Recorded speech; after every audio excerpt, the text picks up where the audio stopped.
Hi there guys, this is a quick overview of this Brook's B135 leather saddle. It's kind of got a bit of a steampunk look to it.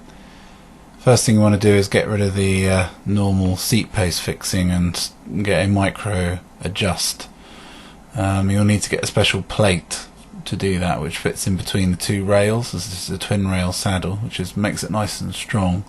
It's a bit more difficult to use because of that.